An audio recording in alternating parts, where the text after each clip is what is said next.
लीजिए हमें लगाना, अगर जीएसटी अगर 5% के अंडर में आ रहा है तो हम इसको दो पार्ट में कैलकुलेट करते हैं, एक सीजीएसटी और दूसरा एसजीएसटी। ठीक है, ये तब एप्लीकेबल होता है जब हम सेम स्टेट में सेल कर रहे होते हैं, और आईजीएसटी तब एप्लीकेबल होता है जब हम इंटर स्टेट सेल कर रहे होते हैं। ठीक है, तो अगर हम मान लीजिए ये गुड्स जो हमारा पेन है वो 5% की जीएसटी रेंज में आ रहा है, तो हम इसमें 2.5 सीजीएसटी एप्लीकेबल करेंगे और 2.5 एसजीएसटी एप्लीकेबल करेंगे। अब दोस्तों यहाँ पे एक एंट्री हमने की है पेन की, जिसकी हमने क्वांटिटी 120 रखी है, और 4.5 जो हमारा है वो रेट हमने दिया हुआ है पर नंबर्स के हिसाब से, और उसको सीजीएसटी में हमने 2.5% और एसजीएसटी में भी 2.5%, जिसका कैलकुलेशन अगर आप करेंगे ₹4.5 के रेट से 120 क्वांटिटी का तो 540 आएगा। ठीक है, अब आप यहाँ पे देख सकते हैं कि 5% जीएसटी में जो टैक्सेबल वैल्यू हो रही है वो 540 हो रही है, जिसपे हमें 5% जीएसटी मिल रहा है, और जो टैक्स कैलकुलेट हो रहा है वो ₹13.50 सीजीएसटी और ₹13.50 एसजीएसटी हो रहा है। और वो वैल्यू आप यहाँ पे देख सकते हैं कि यहाँ पे टोटल में आपको जो एक्चुअल अमाउंट है ₹540, उसमें ₹13.5 सीजीएसटी यहाँ पे ऐड हो जा रहा है, और उसके बाद आपका एसजीएसटी यहाँ पे ₹13.5 ऐड हो जा रहा है, जो कि ग्रोस अमाउंट मिला के हो रहा है ₹567। अब यहाँ पे पॉइंट के बाद कोई वैल्यू है नहीं, तो राउंड ऑफ करने की हमें नीड नहीं हो रही है, तो इसने यहाँ पे वो ब्लैंक आ रहा है, और टोटल अमाउंट जो हमारा हो रहा है वो ₹567। अब एक और एंट्री हम यहाँ पे करके देखते हैं। सीरियल नंबर 2 हमने यहाँ पे एक पेंसिल की एंट्री की। ठीक है, यहाँ पे हमने 200 पेंसिल्स किए ₹1.25 के रेट से पर नंबर्स के हिसाब से। ठीक है, यहाँ पे सेम जीएसटी परसेंटेज अगर हम एंट्री करते हैं तो यहाँ पे पहले तो ₹1.25 के रेट से 200 जो पेंसिल है उसका रेट हो जाएगा ₹250, और उस पर जो जीएसटी कैलकुलेट हो रही है वो आपको इसमें ऐड हो जा रही है। पहले जैसा कि आप यहाँ पे देखेंगे कि पहले ₹13.5 थी, तो बाकी की जो जीएसटी है वो इसमें ऐड होके ₹19.75 हो जा रही है। ठीक है, अब आप यहाँ पे देखेंगे कि ₹790 ये टोटल वैल्यू हो रही है, जिसमें हमारा ₹19.75 सीजीएसटी और ₹19.75 एसजीएसटी ऐड होने के बाद जो ग्रोस अमाउंट हो रहा है वो हमारा हो रहा है ₹829.50। अब इसको राउंड ऑफ करने के लिए, तो राउंड ऑफ का एक थंब रूल होता है कि पॉइंट के बाद जब भी वैल्यू 5 से अबव होती है या 5 के बराबर होती है तो वो हमारे टोटल अमाउंट में ऐड हो जाती है, अगर उसके बिलो होती है तो वो हमारे जो अमाउंट है उससे वो माइनस हो जाती है। तो अभी ये 0.5 है, तो वो 0.5 इसमें ऐड होके ₹829.50 की जगह टोटल जो वैल्यू हमें हम कॉस्ट जो टोटल वैल्यू हम चार्ज करेंगे वो ₹830 चार्ज करेंगे। अब एक और एंट्री हम करके देख लेते हैं, थर्ड में है, यहाँ पे हम कर लेते हैं इरेजर। ठीक है, हमने 175 पीस क्वांटिटी के ऑर्डर किए हैं, जिसका वैल्यू हम यहाँ पे 2.5 कर दे रहे हैं ₹2.5 के रेट से, नंबर्स। ठीक है, और इसका जो जीएसटी परसेंटेज है वो 2.5 पे ही हम रखते हैं। ठीक है, तो अभी आप देखेंगे यहाँ जो टैक्सेबल वैल्यू आ रही है 5% की जीएसटी पे, वो ₹1227.50 हो जा रही है। ठीक है, अब यहाँ पे आप देखेंगे कि जो अमाउंट है ₹1227.50 है, और यहाँ पे राउंड ऑफ करने के लिए 0.13 ऐड करके इसको 1288.88 की जगह ₹1289 ऐड हो गया है। अगर हम यहाँ पे 2.5 ना करके सिर्फ 2 करते हैं तो यहाँ पे वैसे ही राउंड ऑफ हो जा रहा है, या फिर हम ₹2.35 के रेट से करते हैं तो आप देख सकते हैं यहाँ पे 1261.31 है। तो उसने क्या किया है, राउंड ऑफ करने के लिए पॉइंट के बाद 31 वाली जो वैल्यू है उसको उसने इरेज कर दी है, यानी माइनस कर दी है। हमारी जो टोटल नेट कॉस्ट होगी वो होगी ₹1261 की। तो राउंड ऑफ कैसे काम कर रहा है ये तो आपने देख ही लिया है, जीएसटी कैसे काम कर रहा है कैलकुलेशन वो आपने देख लिया। अब आप एक जीएसटी हम अलग से दूसरी जीएसटी एंटर करेंगे। जैसे मान लीजिए हमने एक कॉपी ली और इसका हमने 250 का ऑर्डर किया, मतलब 250 का बिल बनाया और इसकी वैल्यू हमने कर दी 10 रुपये, ठीक है।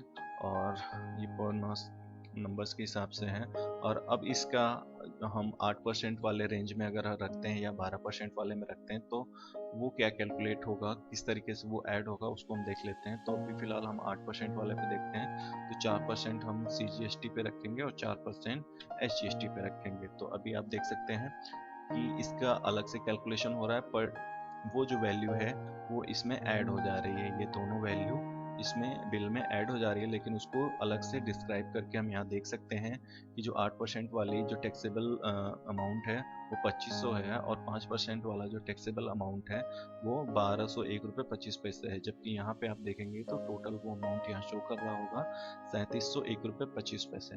तो ये काम कैसे करता है ये आपने देख लिया है। अब आपको ये कितना आसान कर सकता है आप खुद से ये बनाकर देख सकते हैं। तो अब हम इसे बनाना सीखेंगे, तो चलिए शुरू करते हैं। तो सबसे पहले हम एक ब्लैंक वर्कबुक लेंगे जिसमें हम अपना इनवॉइस डिज़ाइन करेंगे।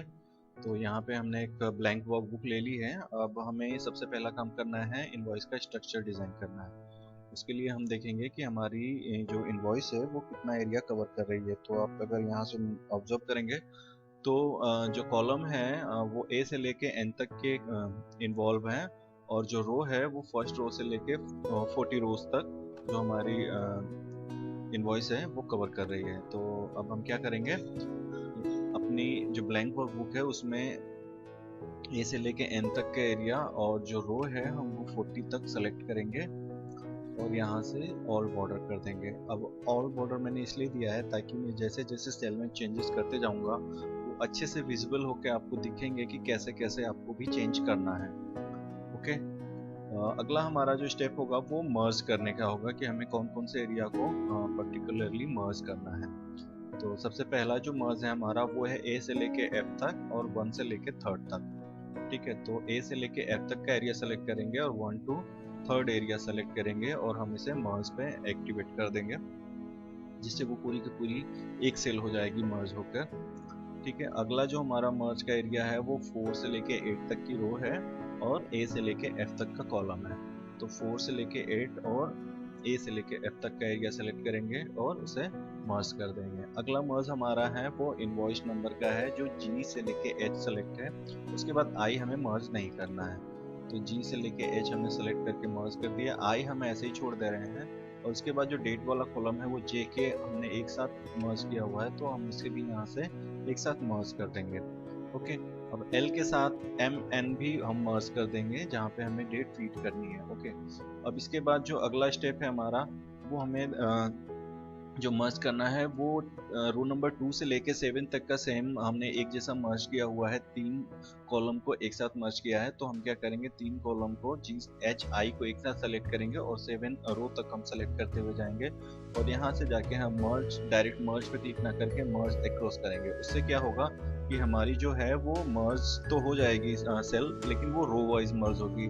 ऐसे क्या हो रहा था कि हम जितना एरिया सेलेक्ट कर रहे थे अगर हम डायरेक्ट मर्ज पे क्लिक करते तो वो पूरी की पूरी एक सेल हो जाती, बट यहाँ पे ये पूरी की पूरी एक सेल ना होके वो पर्टिकुलर रो में मर्ज हो रही है। वही काम हमें यहाँ आगे की सेल में भी करना है। जे से लेके एन तक हमें सेलेक्ट करना है और रो नंबर 7 तक को उसे लाना है और मर्ज अक्रॉस यहाँ से एक्टिवेट कर देना है, जिससे ये एरिया भी हमारा मर्ज हो जाएगा। अब अगला जो हमारा मर्ज एरिया है वो है जी से लेके एन तक, जो कि रो नंबर 8 में है। तो यहाँ से हम जी से लेके एन तक का एरिया सेलेक्ट करके मर्ज कर देंगे जो एक रो में कन्वर्ट हो जाएगी।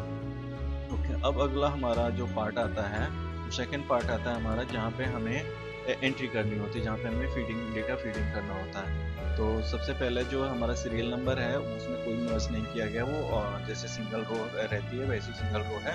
दूसरा जो हमारा पार्ट है वो डिस्क्रिप्शन ऑफ गुड्स है, जिसमें बी से लेके एफ तक का जो कॉलम है उसे एक साथ मर्ज कर दिया गया है। तो बी से लेके एफ तक के कॉलम को हम सेलेक्ट करेंगे और यहाँ से मर्ज एक्टिवेट कर देंगे। ठीक है, उसके बाद हमने कोई भी मर्ज आगे नहीं किया है, जिसे आप यहाँ से देख सकते हैं, क्योंकि जब भी हम किसी भी सेल पे क्लिक करते हैं तो वो कौन सा कॉलम एक्टिवेट है और कौन सा रो एक्टिवेट है वो हाईलाइट हो जाता है। जैसे आप यहाँ पे जैसे क्लिक करेंगे तो यहाँ पे आपको 4 5 6 7 8 रो एक्टिवेट दिखेंगे, और जो कॉलम में है ए से लेके एफ तक के वो हाईलाइटेड रहेंगे। तो हमें ये पर्टिकुलर पता चलता है कि कितनी एरिया में ये हमारा जो सेल है वो मर्ज है। तो यहाँ पे आपको कोई भी सेल मर्ज नहीं दिखेगी, तो हमें इसमें भी मर्ज नहीं करना है। ठीक है, अब अगला हमें ये डिसाइड करना है कि हमें कितना एरिया चाहिए हमारी डेटा एंट्री के लिए।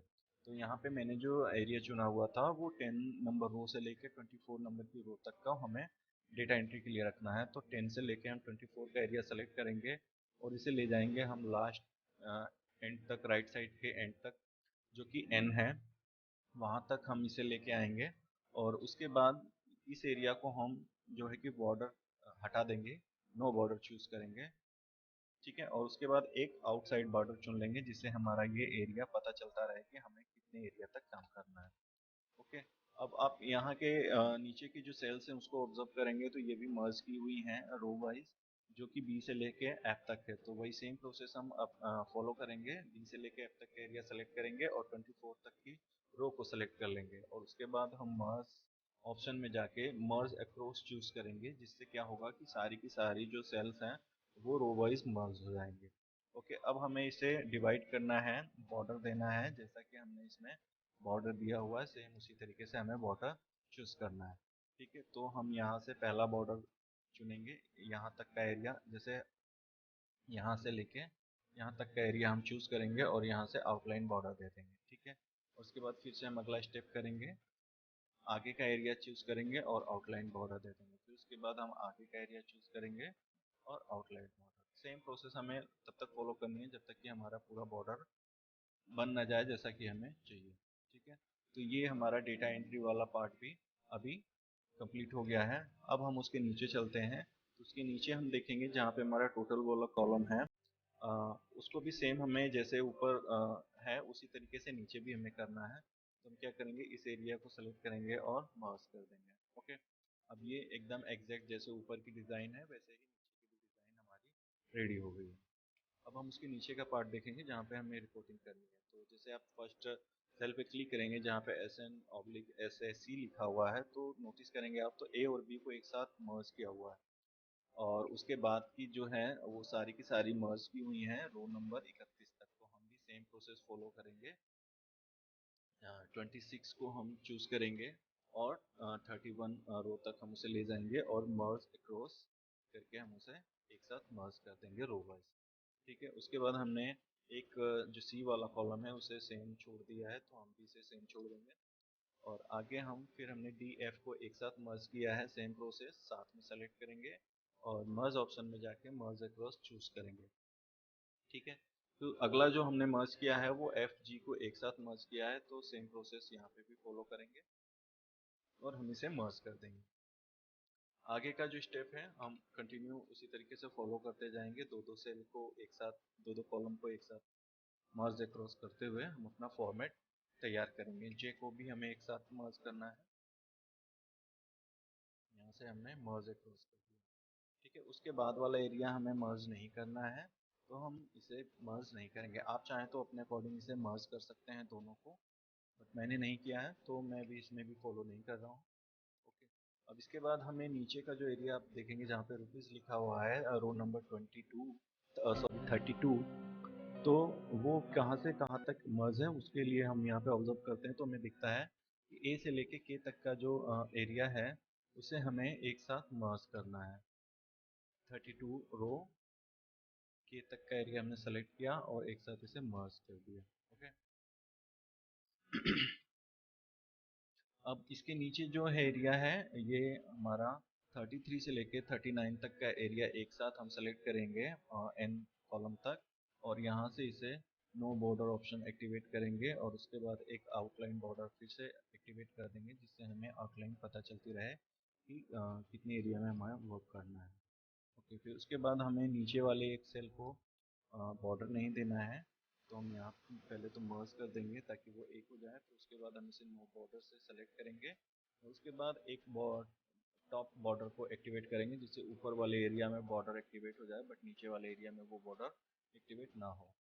तो इसके बाद हमने यहाँ पे भी मर्ज की हुई है सेल, यहाँ पे 4 सेल को हमने मर्ज किया हुआ है, 4 रो को, 36, 37, 38, 39, जो कि कॉलम नंबर ए से लेके एच तक का एरिया कवर करती है। 36 से हम सेलेक्ट करेंगे, एच तक के एरिया को कवर करेंगे, तो नीचे सेलेक्ट करते हुए हम मर्ज अक्रॉस चूज कर लेंगे। ओके, अब बाकी का एरिया भी, उसके आगे का भी हमें सेम प्रोसेस करना है, स्टार्ट कर टू एंड हमें सेलेक्ट करना है और उसके बाद यहाँ से हम मर्ज अक्रॉस चूज कर लेंगे। ठीक है, अब फ्रेंड्स हमारा जो स्ट्रक्चर है वो अप्रॉक्सीमेट लगभग रेडी हो गया है। अब हम इसकी हाइट को थोड़ा देख लेते हैं। यहाँ पे जब हाइट आप एक किसी भी सेल की हाइट को चेक करते हैं तो यहाँ फॉर्मेट में जाके जब रो हाइट चेक करते हैं तो यहाँ पे आपको पता चलता है कि इसकी हाइट पर्टिकुलर 28.5 है। तो सेम हमें यहाँ पे भी अप्लाई करना है। रो हाइट यहाँ पे अभी 15 शो हो रहा है, जो इसका बाय डिफॉल्ट हाइट होती है, हम इसे चेंज करते हुए 28.5 एंटर करेंगे और उसकी हाइट को जो है कि उससे एडजस्ट कर लेंगे। ठीक है, अभी हमें एक और काम करना है कि ये एरिया में हमें बॉर्डर नहीं देना है। तो अगर हम अपने फॉर्मेट पे देखेंगे तो यहाँ पे हमने जो है कि बॉर्डर अभी अप्लाई किया हुआ है। ठीक है, तो हम क्या करेंगे, इसे सेलेक्ट करेंगे इस एरिया को और यहाँ पे नो बॉर्डर एक्टिवेट करेंगे। उसके बाद एक आउटलाइन बॉर्डर यहाँ पे, सॉरी, उसके बाद यहाँ पे आउटलाइन बॉर्डर हम एक्टिवेट करेंगे। ठीक है, यहाँ पे भी हमें बॉर्डर नहीं देना है, तो हम क्या करेंगे, यहाँ पे भी सेलेक्ट करेंगे और यहाँ पे नो बॉर्डर और एक आउटलाइन बॉर्डर कर देंगे। सेम प्रोसेस यहाँ भी करेंगे, नो बॉर्डर और एक आउटलाइन यहाँ तक का पूरा एरिया यहाँ पे। ठीक है, ओके, एरिया भी हमें एक आउटलाइन बॉर्डर चाहिए तो हम यहाँ पे कर देंगे। इसे भी हम एक साथ नो बॉर्डर और आउटलाइन। ठीक है, तो हमारा स्ट्रक्चर जो है कि रेडी हो गया है। तो इसमें अब जो इन्फॉर्मेशन फीड करनी है वो मैं कॉपी पेस्ट करके करूँगा, क्योंकि अगर मुझे टाइप करना पड़ा तो ये वीडियो काफ़ी लंबा हो जाएगा, क्योंकि ऑलरेडी ये लंबा हो चुका है।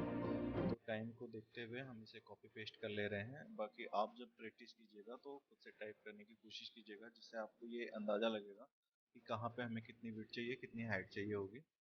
ठीक है, तो अभी मैं इसे थोड़ा एडजस्ट कर ले रहा हूँ। ओके, तो बाकी की इन्फॉर्मेशन भी अब हम यहाँ से कॉपी कर लेंगे ताकि हमें टाइप ना करना पड़े फॉर्मूले को छोड़ के, क्योंकि फॉर्मूला मैं बताऊंगा कि कैसे आपको एक्टिवेट करना है, कैसे आपको सेट करना है फॉर्मूला, उसको हम करके देखेंगे। बाकी जहाँ पे फॉर्मूला सेट नहीं है वो हम कॉपी कर ले रहे हैं, ताकि हम लोगों का टाइम जो है थोड़ा बच जाए। इसे यहीं तक कॉपी करते हैं ताकि हम फॉर्मूला उसमें क्या सेट किया है हमने वो आपको हम करते करते बताएंगे। ओके, बाकी का एरिया भी हम सेलेक्ट करते हैं, यहाँ से कॉपी पेस्ट कर लेंगे। तो लगभग हमने यहाँ से कॉपी पेस्ट अपना कर लिया है। अब हमें सेट करना है फॉर्मूला। तो हम शुरुआत करेंगे अमाउंट वाले कॉलम से। तो अमाउंट में जो फॉर्मूला लगेगा वो नॉर्मल फॉर्मूला है जो हम मैथमेटिक्स में यूज़ करते हैं, कि अगर हमें किसी भी आइटम का क्वांटिटी और रेट पता है तो टोटल कितना कॉस्टिंग होगी वो हमें पता चल जाएगा। वो हम कैसे करते हैं, हम जो है कि क्वांटिटी में रेट को मल्टीप्लाई कर देते हैं और हमारा रिजल्ट आ जाता है। तो वही सेम फॉर्मूला हम अप्लाई करेंगे, क्वांटिटी में जो है कि रेट का मल्टीप्लिकेशन कर देंगे। ठीक है, और इसी फॉर्मूले को हम नीचे तक ड्रैग करके कॉपी कर लेंगे।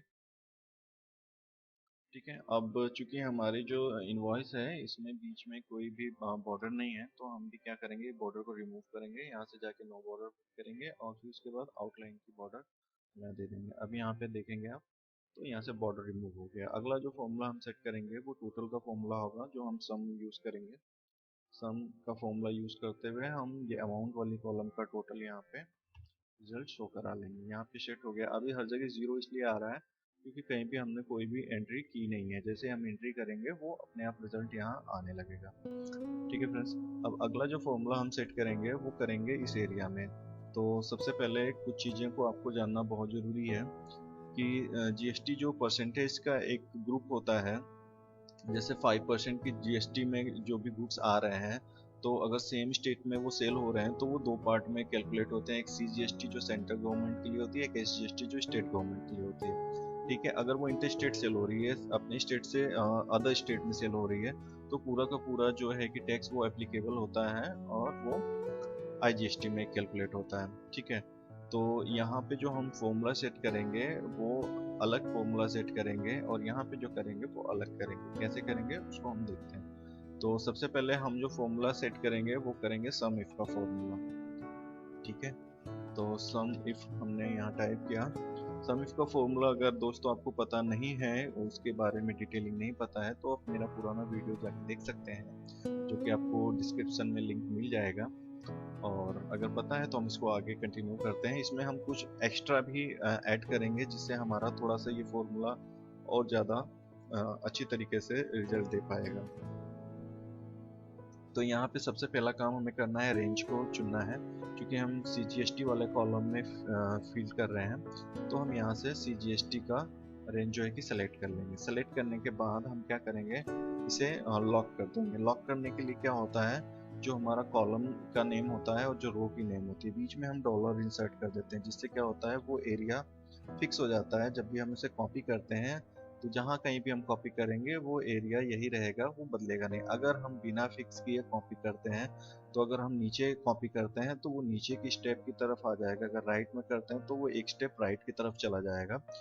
तो इसलिए हमारा क्या होगा, वो रिजल्ट गलत आने लगेगा। तो अभी हम क्या करेंगे, इसको डॉलर इंसर्ट करके उसे लॉक कर देंगे। देन उसके बाद हम कॉमा इंसर्ट करेंगे और क्राइटेरिया सेट करेंगे। क्राइटेरिया क्या होगा, यहाँ पे CGST काउंट करना है हमें, तो यहाँ पे जो भी वैल्यू होगी, जो भी परसेंटेज होगा, उसका हाफ यहाँ पे काउंट होगा। तो हम क्या करेंगे, इस सेल को रेफरेंस चुनेंगे और उसका हाफ यहाँ से कर देंगे बाई 2 करके। ओके, उसके बाद हम कॉमा प्रेस करेंगे और सम रेंज चुनेंगे। सम रेंज ये होगी। ठीक है, तो सम रेंज करने के बाद सम इफ का जो फॉर्मूला है यहाँ कंप्लीट हो जाता है। बट यहाँ पे अगर हम सम इफ का फॉर्मूले को इतना ही छोड़ देते हैं, तो वो क्या करेगा, यहाँ पे अगर उसे जो भी यहाँ पे वैल्यू है उसकी हाफ यहाँ पे जहाँ कहीं भी मिलेगा, उसके ठीक सामने का जो अमाउंट होगा वो यहाँ टोटल शो हो जाएगा। बट हमें यहाँ अमाउंट एग्जैक्ट तो चाहिए नहीं, हमें यहाँ पे परसेंटेज निकालना है। तो जो भी अमाउंट आएगा उसका परसेंटेज हम यहीं पे कैलकुलेट करेंगे।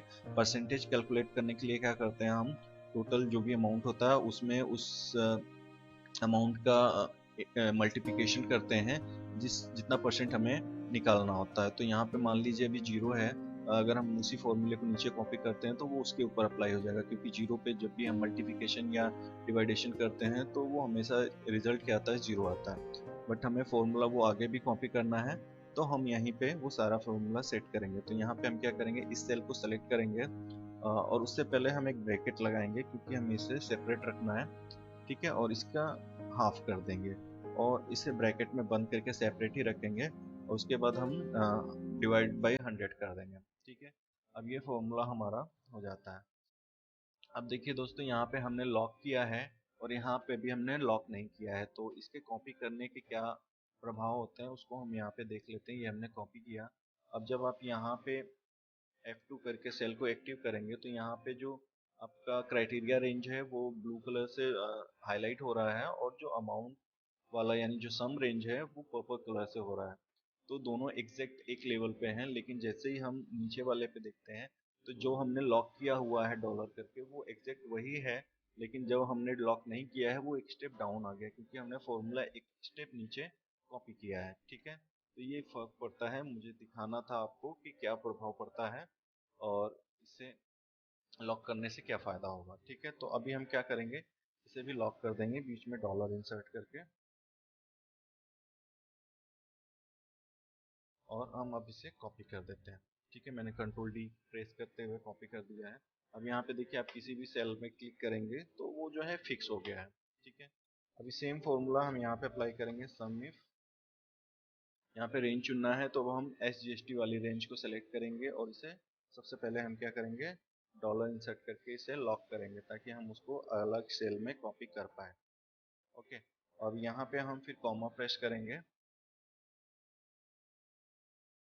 कॉमा प्रेस करने के बाद हमें यहाँ पे क्राइटेरिया देना है। क्राइटेरिया फिर से हम वही प्रोसेस अपनाएंगे। इसको सेलेक्ट करेंगे, इसको डिवाइड बाई 2 करेंगे, क्योंकि जब भी जो भी यहाँ पे वैल्यू होगी उसका हाफ ही यहाँ पे कैलकुलेट होगा। फिर उसके बाद हम यहाँ पे कॉमा प्रेस करेंगे और सम रेंज को सेलेक्ट करेंगे। सम रेंज को सेलेक्ट करने के बाद हम इसे भी कर देंगे लॉक। यहाँ पे ध्यान दीजिएगा कि हम सिर्फ रेंज को लॉक कर रहे हैं, ना कि रेफरेंस को, क्योंकि रेफरेंस को अगर लॉक कर देंगे तो वो रेफरेंस भी यही रह जाएगा। रेफरेंस हमें जैसे नीचे कॉपी करना है तो उसके सामने वाली रेफरेंस चाहिए, तो हम क्या करेंगे, उसे लॉक नहीं करेंगे। ठीक है, उसी तरह से यहाँ हम इसे करेंगे क्लोज, और उसके बाद हम यहाँ पे इंटू करेंगे और फिर से हम अपने सेपरेट करेंगे इस सेल को डिवाइडेड बाई 2, और फिर से इसे क्लोज करेंगे और डिवाइड बाई 100। ठीक है, यहाँ पे ये फॉर्मूला आ गया। हमने यहाँ पे कुछ मिस्टेक्स की थी, डिवाइड की जगह 100 उसमें मल्टीप्लिकेशन ले लिया है, हम इसे अब सही कर लेंगे। ठीक है, तो यहाँ पे हमने डिवाइड कर दिया है और उसके बाद वही फॉर्मूले को हम कॉपी कर देंगे। कंट्रोल डी प्रेस करते हुए मैंने कॉपी कर दिया। ओके, अब यहाँ पे जैसा मैंने बताया था IGST अगर कैलकुलेट होगा तो पूरा पूरा होगा, ना कि 2 पार्ट में। तो अब हम यहाँ पे डिवाइडेड बाई 2 नहीं करेंगे, लेकिन सारा स्टेप वही फॉलो करेंगे। सम इफ, ठीक है, ये सॉरी हमें रेंज चुननी है, तो ये रेंज हम यहाँ से चुन लेंगे। ठीक है, और इसे हम लॉक कर देंगे क्योंकि हमें नीचे कॉपी भी करना है इसे। अब इसके बाद क्या करेंगे, हम कॉमा प्रेस करेंगे, क्राइटेरिया ये चुनेंगे। ठीक है, अब यहाँ पे हम डिवाइड बाई 2 नहीं करेंगे क्योंकि ये पूरा पूरा कैलकुलेट होना है। ओके, कॉमा देंगे और उसके बाद हम सम रेंज चुनेंगे और सम रेंज को भी हम क्या करेंगे, इसे लॉक कर देंगे। लॉक करने के बाद इससे ब्रैकेट क्लोज करेंगे और उसके बाद यहाँ पे मल्टीप्लाई करेंगे इससे। ठीक है, और डिवाइड बाई 100 यहाँ पे कर देंगे और फिर इससे सेलेक्ट करके नीचे तक कॉपी कर देंगे। ओके, ये तो हो गया, हमारा यहाँ तक का एरिया सेट हो गया है। अब हम और भी डिटेलिंग यहाँ से उठा लेते हैं, जैसे ये हमें उठाना है कि हमें यहाँ पे रखना क्या है। ठीक है, तो हम यहाँ से लाके इसे कॉपी कर लेते हैं। यहाँ पे डिटेलिंग आ गई। इसके आगे जो फॉर्मूला सेट करना है उसे हम कैसे सेट करेंगे, तो यहाँ पे कोई फॉर्मूला सेट करना नहीं है हमें। यहाँ पे जो भी हम वैल्यू देंगे वो उससे माइनस करेगा। ठीक है, अब यहाँ पे क्या करना है हमें, यहाँ पे ठीक इसके सामने का जो जितना भी हमने ये कैलकुलेट किया है वो यहाँ पे सम हो जाएगा। तो हम फॉर्मूला लगाएंगे SUM सम। ठीक है, ब्रैकेट स्टार्ट करेंगे और ये एरिया यहाँ पे चुन देंगे। ठीक है, IGST की जितनी भी कैलकुलेशन होगी सब यहाँ आपको ऐड करनी है। वही फॉर्मूला हम यहाँ पे करेंगे, सम CGST, तो CGST वाला हम चूज कर लेंगे। फिर उसके बाद हमें करना है SGST, तो सम SGST। ओके, तो अब हम क्या करेंगे, यहाँ पे ग्रॉस अमाउंट निकालना है हमें। यहाँ पे फॉर्मूला लगाए SUM सम, और सबसे पहले इसको चुन लेंगे। ठीक है, फिर ये एरिया चुन लेंगे। ठीक है, ब्रैकेट बंद,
राउंड ऑफ तो ये अपने आप कर देगा, बट हमें कितना वैल्यू एडजस्ट किया है उसमें, तो इसके लिए हम यहाँ पे सिंपल सा फॉर्मूला इक्वल का साइन इसे सेलेक्ट करेंगे, नेट अमाउंट को ग्रोस को नेट अमाउंट से माइनस कर देंगे, तो जो वैल्यू आएगी वो हमारी यहाँ पे आएगी।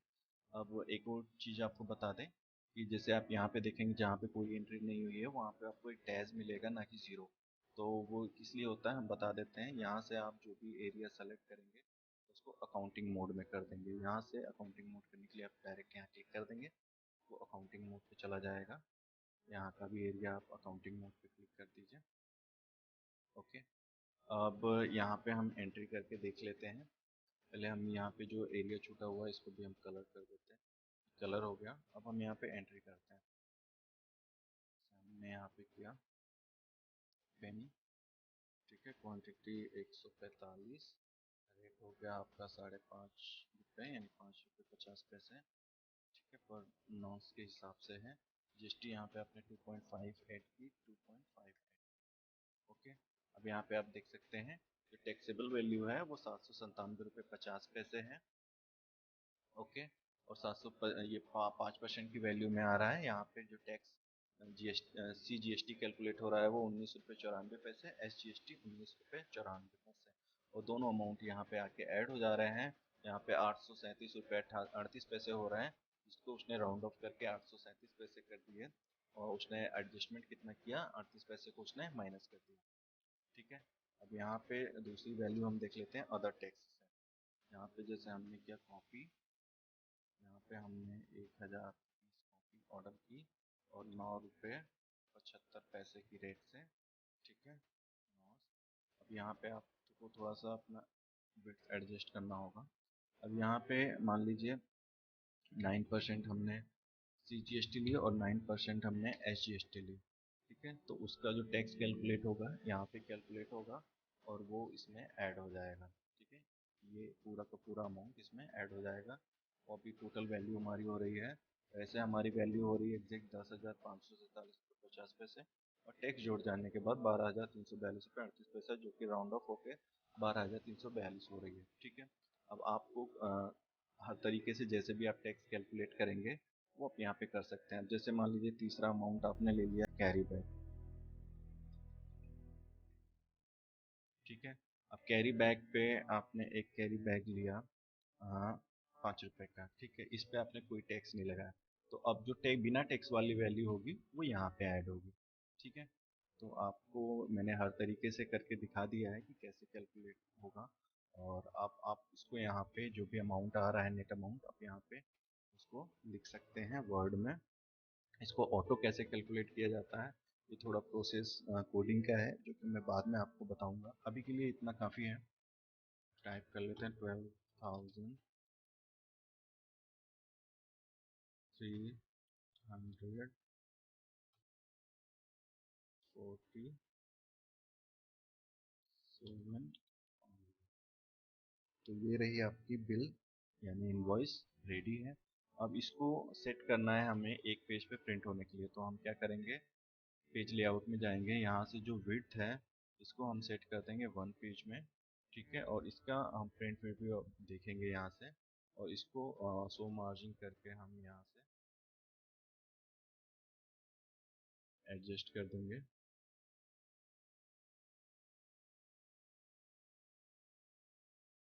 ठीक है।